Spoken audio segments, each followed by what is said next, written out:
আসসালামু আলাইকুম। সবাই কেমন আছেন? আশা করছি সবাই ভালো আছেন। আলহামদুলিল্লাহ আল্লাহর অশেষ রহমতে আমিও ভালো আছি। তো আবারও নিয়ে আসলাম ছোট্ট একটা ব্লগ। আজকের ডেইলি ব্লগটা আশা করছি সবাই দেখবেন। তো রাত্রেবেলা তরমুজ কেটে দিচ্ছিলাম আমার হাসব্যান্ড বাসায় আসার পর। ও তরমুজ নিয়ে আসছিল আর আমার জন্য এই তালটা নিয়ে আসছিল। একটাই এনেছিল, এত পরিমাণে দাম, আর গ্রামের তো এগুলোর দামই নাই।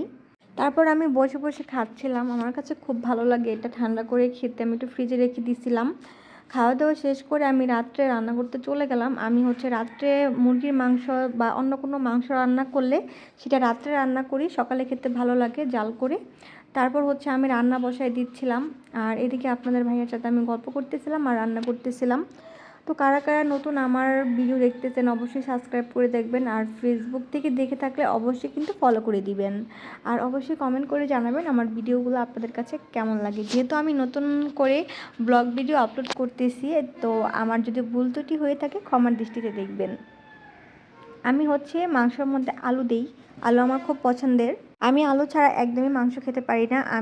মাংস আমি না খেলেও চলবে, কিন্তু মাংসের মধ্যে যে আলু থাকে সেটা আমার খেতেই হবে, মাস্ট খেতেই হবে। আপনারা যারা আলু পছন্দ করেন তারা কিন্তু অবশ্যই কমেন্ট করে জানাবেন। তারপর আমি রান্না করতেছিলাম আর মনে মনে ভাবতেছিলাম একটু বাবার বাড়িতে যেতে হবে। অনেক দিন হয়ে গেল বাবার বাড়িতে যাই না। মেয়েদের বিয়ে হয়ে গেলে না বাবার বাড়িতে আর যাওয়া হয় না ওরকমভাবে। কেন যে মেয়েদের জীবনটা এরকম, বিয়ের পর সবাইকে ছেড়ে দূরে থাকতে হয়, ভালো লাগে না।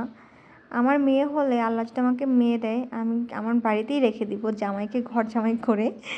এরকম চিন্তা কারা কারা করেন যে মেয়েকে দূরে পাঠাবেন না, কাছে রেখে দিবেন? আমার তো জানি না, আমার যদি আল্লাহ মেয়ে দেয় আমি কখনোই দূরে পাঠাবো না, আমি থাকতে পারবো না আমার মেয়েকে ছাড়া।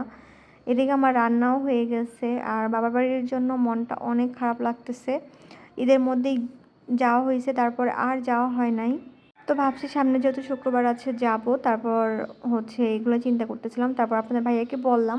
ও বলল ঠিক আছে, আমার যদি শুক্রবারে কোনো কাজ না থাকে তোমাকে আমি নিয়ে যাব। যেহেতু এখন অনেকটা দূরে থাকি, আগে কাছে থাকতাম। তারপর সকালবেলা কাঁঠাল খেলাম, একটু কাঁঠাল মানে প্রথম কাঁঠাল খেলাম, খুব মজার ছিল। কাঁঠালটা মিষ্টি ছিল অনেক। কাঁঠাল খেয়ে খেলাম একটু আম ভর্তা। আম ভর্তা আমি প্রথমেই খাচ্ছি। এর মধ্যে আম এত খাওয়া হয় না, যেহেতু দূরে থাকি। গ্রামের মতন তো আর শহরে হয় না। হয়তো শহরে সব কিছু পাওয়া যায়, দাম অনেক থাকে। তবে গ্রামের সব জিনিসেরই দাম কম থাকে। আমার কাছে এই জিনিসটা খুব ভালো লাগে, টাটকা সব কিছু খাওয়া যায়। তারপর আমি একটু আম ভর্তা বানিয়ে নিচ্ছিলাম। আম ভর্তাটা ওই দিনটা এত মজা হয়েছিল, কাসুন্দি দিয়ে, তারপর গুঁড়ামরিচ দিয়ে আম ভর্তা করেছিলাম, খেতে ভারী মজা হয়েছিল। তারপর কিছু মনের কথা বলি আপনাদের সাথে। আমরা মেয়েরা না বড্ড অভিমানী, কেন যে আমাদের এত অভিমান হয় জানি না। তারপর পরের দিন আমার হাজব্যান্ডের কাজ শেষ করে আমাকে বিকালবেলা আমাদের বাড়িতে নিয়ে যাওয়ার জন্য রওনা দিল। দিনটা ভালোই ছিল যখন আমরা রওনা দেই, মানে আমাদের এদিক থেকে, আমি যেখানে থাকি সাভারে। তো ওই সময় দেখেন আকাশটা কত পরিষ্কার, তাই না? যে আমি আমার বাবার বাড়ির কাছে পৌঁছে গেছি, এত মেঘলা আকাশ হইছে, এত ঝড় বৃষ্টি হইছে। আমার বোনের জন্য আমি একটু ফুচকা নিয়ে যাচ্ছিলাম। বাসায় গিয়ে দেখি আমার আব্বা আমার জন্য ফুচকা, হালিম সব কিছু এনে রাখছে। দেখেন আকাশ কি মেঘলা। তারপর এই তো বাসায় গিয়ে দেখি আমার আব্বাও ফুচকা আনছে, দেন সবগুলো একসাথে বানায় আমরা সবাই মিলে একসাথে বসে খেয়েছি। দিনটা খুব ভালো কেটেছে। আমি অল্প সময় থেকেছিলাম, চলে এসেছি 2-3 ঘন্টা থেকে, রাত্রে বৃষ্টি কমার পরেই। এই তো দেখেন আমরা সবাই খাচ্ছি হালিম, আম, লিচুও ছিল। লিচুটা আমি ভিডিও নিতে পারি নাই। এখানে আমের আচারও ছিল, আম সপ্ত।